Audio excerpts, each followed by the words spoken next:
Eve said to Adam, "Did you want an apple too?" And here are the prayers for all of us, folks. All of us. For these crooks. And for you and me. These are great prayers. And it's enough to keep them in meditation for, I would say, a whole week.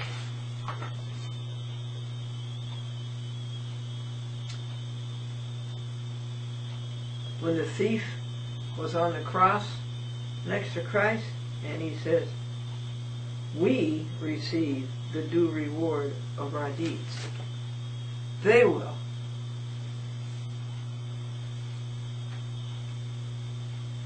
A horrible penalty for their crimes.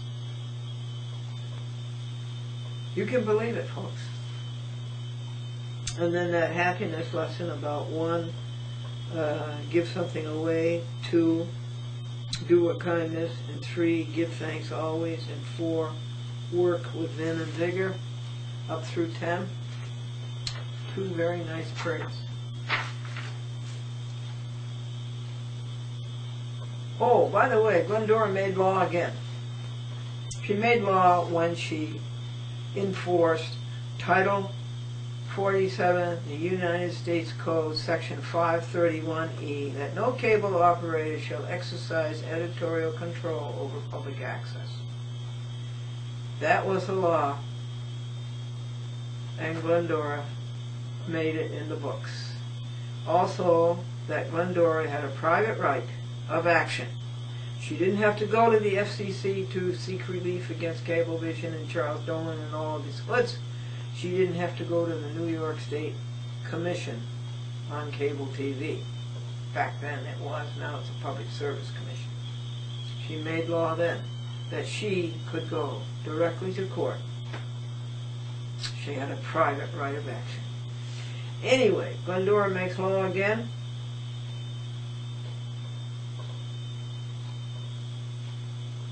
Glendora made the New York Law Journal again. And Siegel's practice said to the appellate term and to the White Plains City Court that you can only appeal. That you can appeal only an order or a judgment. You cannot appeal a decision on a motion. And that's what Sarok did. And the White Plains City Court let him get away with it. And the appeals court, Rudolph, Lippman, and McCabe,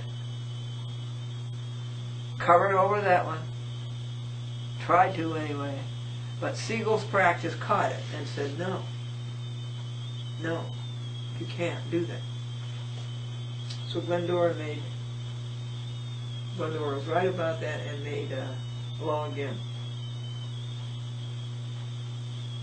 That was in the case Glendora versus Cecilia Masters. Really, that Glendora won the $5,000 by default.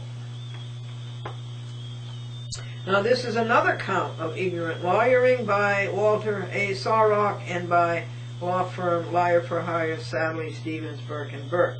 This is another count of ignorant lawyering and shoddy workmanship. Further, Sarok appeared for himself, and he was a defendant, and he cannot represent co-defendants, and he appeared pro se. He was defending only himself, because he cannot defend the co-defendants. And here is attachment 3. I rejoice at 1 o'clock that the Blue Jay just showed up for another peanut butter sandwich. And I rejoice as soon as I finish reporting this to you that I'm going to give him another 10 or 15 little tiny peanut butter sandwiches. And I rejoice at 12:15 that somebody stands up to these crooks and tells them that you are a mob. I don't know which mob it is, but you are a mob. And we know that you have to do what the mob tells you to do, and if you don't do it, you're out. You have to do what the mob tells you to do. Because if you don't do it, you're out. This is attachment 3.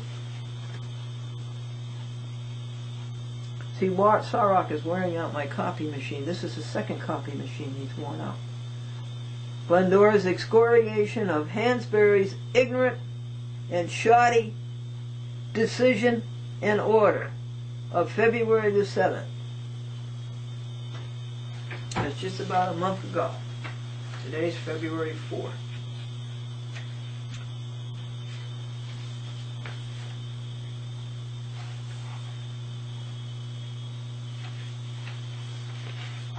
Here, the first thing that Hansberry does wrong here is his order. I'm sorry about this line, but as I say, Sarok has ruined my second copy machine. City Court, City of White Plains, County of Westchester, Small Claims Park. That's ridiculous. Small Claims Park belongs down there. That's a decision in order, and it was filed and entered on February the 7th. It was so faint, written so faintly with a hardball pen that you can't read it. And this is the case number. Small claims. And he's got the caption wrong. See that caption? That's wrong. Want to see the right caption? Boy, this guy. I don't know how he got through kindergarten. In City Court, City of White Plains, County of Westchester, State of New York, United States of America, Internet. Small claims, 2005, 2520.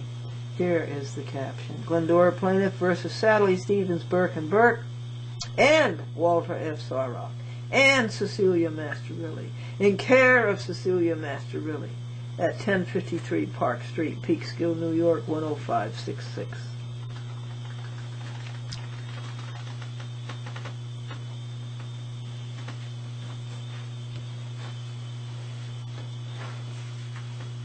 So you got, first of all, that Small Claims Park belongs underneath the title of the paper, and you got second that he doesn't know the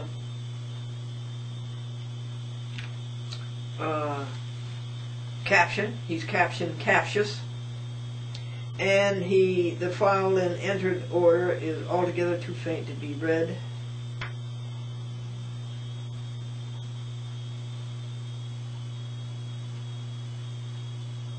And strike 2 or strike 3, the caption. Okay, we covered all that. Ball 1, Hansberry says that the plaintiff brings his action to recover from defendant. There's 3 defendants. Now where did you get that? There's 3 defendants. What defendant are you talking about, Hansberry? From a defendant, a law firm, and its employee. Well, Sarok is not an employee of Sadly, Stevens, Burke and Burke. Sarok is of counsel.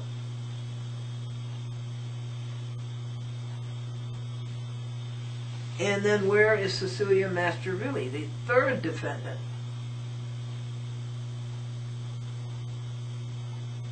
So I think your opening statement should be, plaintiff brings his action to recover from defendants.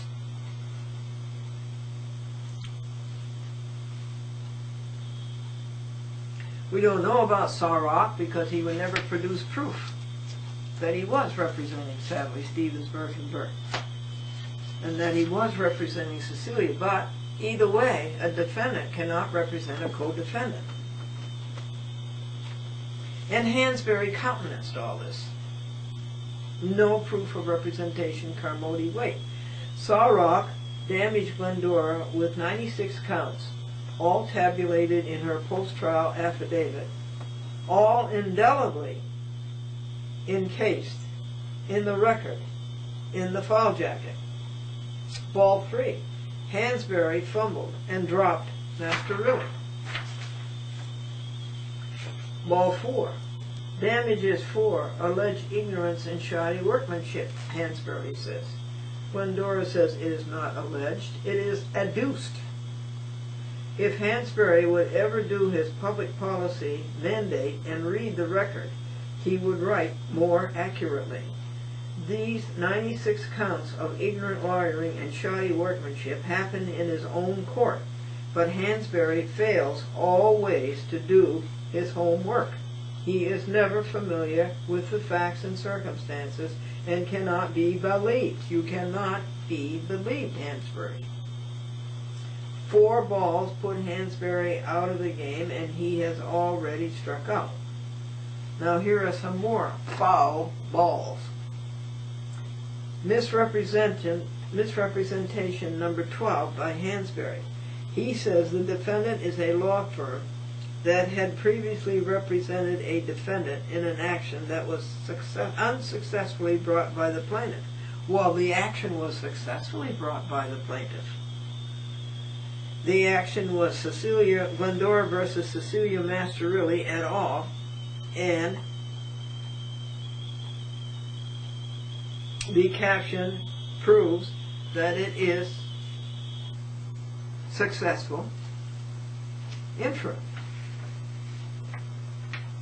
Foul ball 2. Hansberry, lie number 13. The action was not unsuccessfully brought by the plaintiff. It was successfully brought by Glendora. She won a default judgment. How quickly you forget. And you're the judge who ruled that. The date was August the 24th, 2005, and further, Glendora successfully defeated a Sawrock order to show cause for vacatur, and then Glendora further successfully defeated a second Sawrock order to show cause for vacatur. And following is the proof. This is the very order signed by Hansberry himself. These are the defendants who were sued. This is Glendora versus Masterilli. And here is the default judgment. So that was hardly what you'd call unsuccessful. And here is Hansberry's order. These pages are affectionate. They are stuck on each other. Here it is.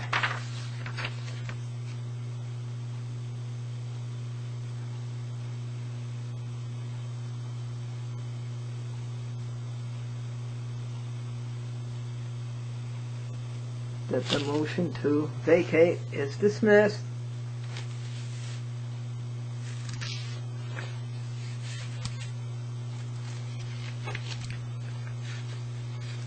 So it's hardly unsuccessful, Hansberry.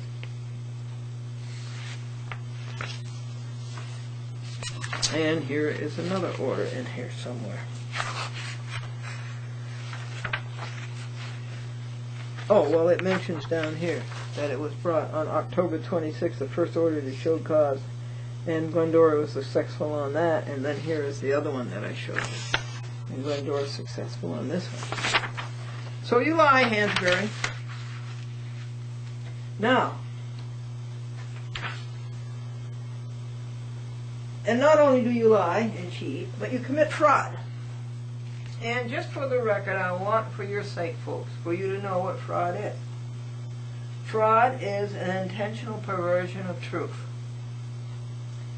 for the purpose of inducing another to, by reliance on the person who commits a fraud, to part with some valuable thing belonging to him, or to surrender a legal right, or a false representation of a matter of fact, whether by words or by conduct. Now this is what fraud is. By false or misleading allegations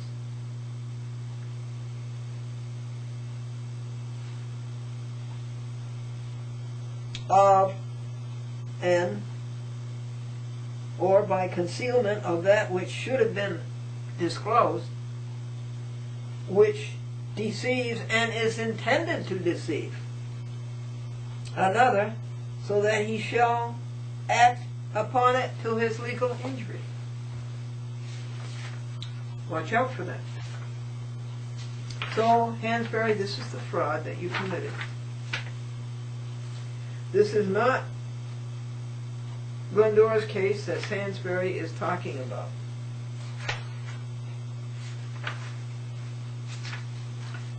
I don't know where he ever got. He's talking about contract, and he dismisses the case because he said Glendora never made a contract with Sadley that they would pay her. What case is that? My case is that Sadley owes Glendora, Sadley, Sawrock, and Cecilia owe Glendora damages because, excuse me, that's enough to ruin anybody's throat. Because they damaged Glendora with their ignorant lawyering and shoddy workmanship. That's my case.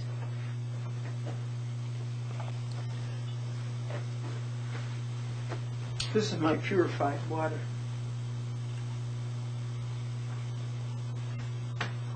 I wish I had purified quartz.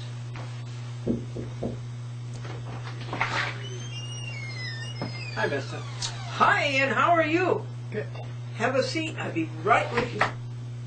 Now, this is not Glendora's case. This is Hansberry's lies, 18, 19, and 20, and he has just lost his power to perform mentally, morally, intellectually, and legally. His paper is an entire nullity, and here is his lie number 21, and I'll be right back with you just a few seconds. Folks, on March the 4th.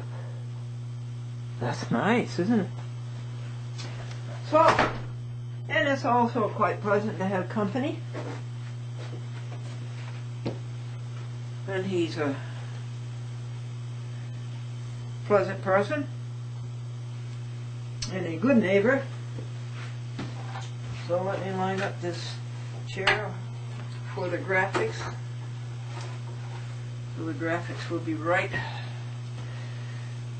People get so upset when the graphics cover my face and I tell them that this is a public service. But they get upset. Well,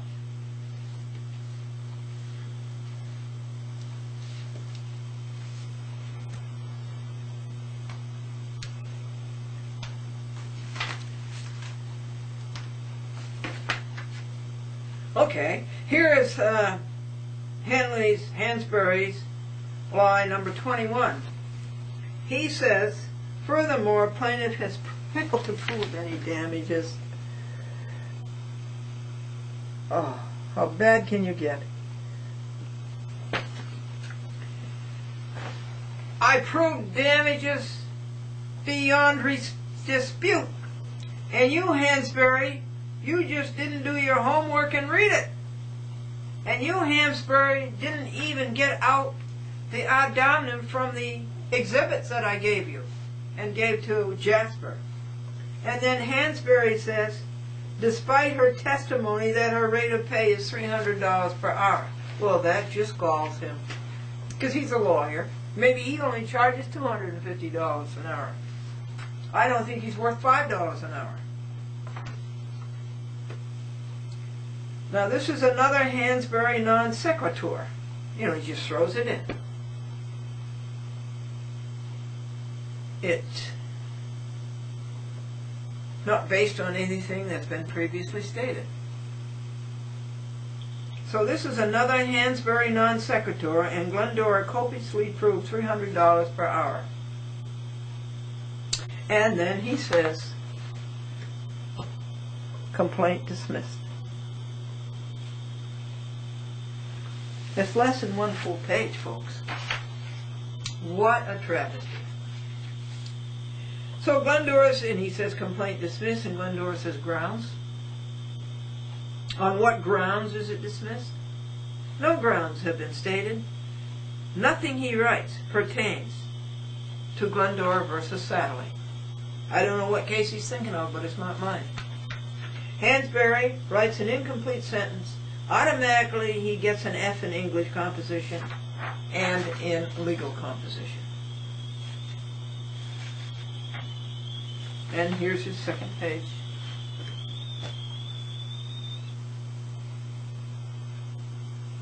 There's his signature.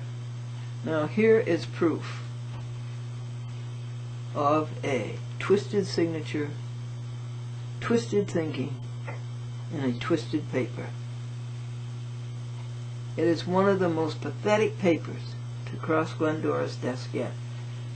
And that's quite a distinction, because there have been so many twisted papers that have come from the courts, all of which I have read to you. This decision constitutes the order of the court.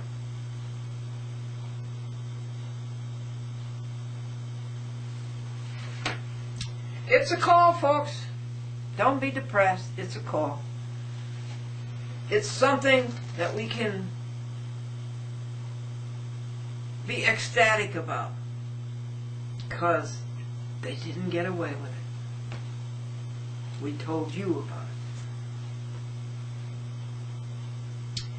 And he gets an E in English composition, and he gets an E in judgmentship.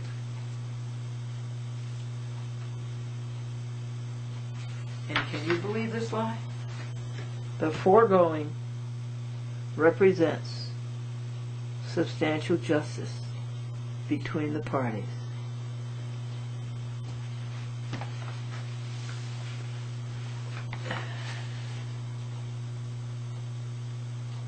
I feel so sorry for him, because he's going to get it for that.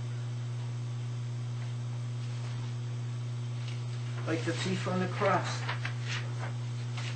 for the deeds that he did. Now Hansberry also failed on this. All right.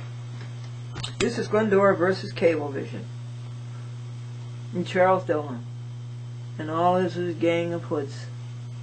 And this is in 1995, and it was in the federal court, the United States District Court for the Southern District of New York. And it was before Charles Bryant, and Charles Bryant is just as bad as Hansberry any day. And Glendora appealed, and the appeals court for the Second Circuit, the judges were Van Grafelen, Roger Minor, and Mahoney. And this is what they wrote.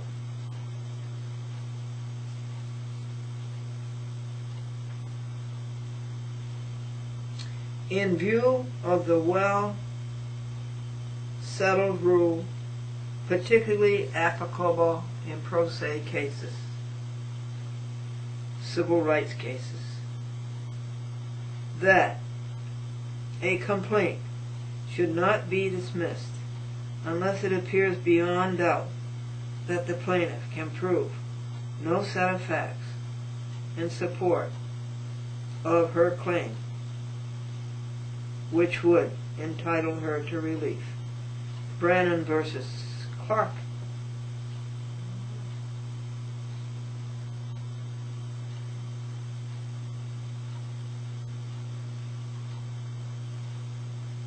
Conley versus Gibson.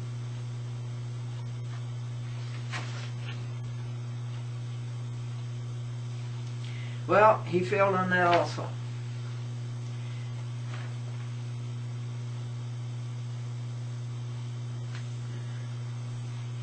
So, Glendora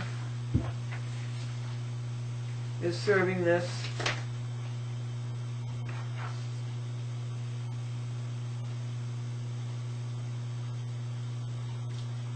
to all the people that she listed to you before, to Hansberry, one to Satterley, one to Sawrock, one to Cecilia, the three defendants.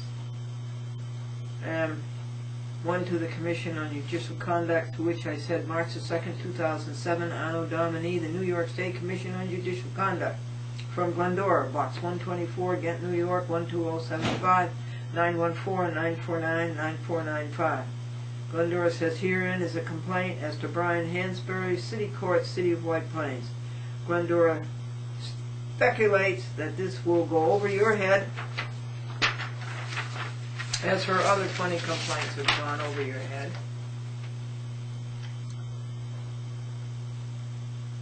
But remember, you are the commission that missed the judicial misconduct of Saul Walker. The chief judge of the state of New York went to prison, and they didn't find any misconduct about him. Yours in Armour, New York, Glendora. Now, for all the reasons stated in the foregoing pages, Glendora must be granted a new trial pursuant to the New York State Statute, Civil Practice Laws and Rules, Section 4404B. And this is dated on February 28th, after 2 days of printing it.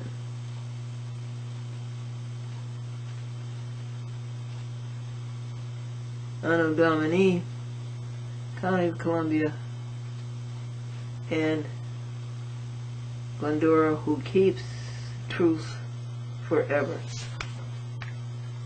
Psalm 146.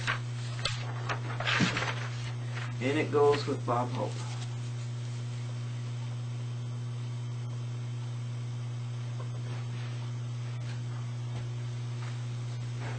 Hello, Sebastian Cat.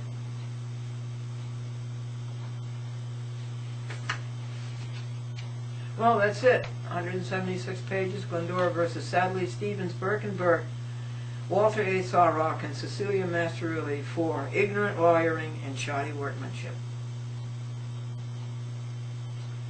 Notice of appeal.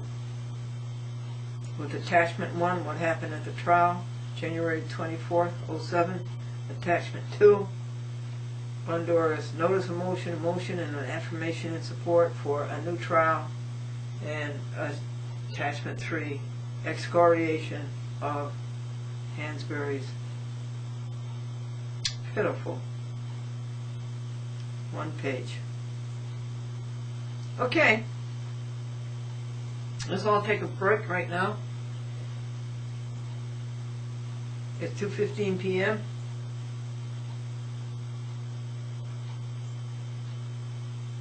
We rejoice that it's 40 degrees. And that the weather is friendly. The footing is not quite friendly, it's pretty icy. At 2 o'clock, we rejoice that we stood up for what was right. We made a record of it, and the truth of that record will live forever. And at 1:45,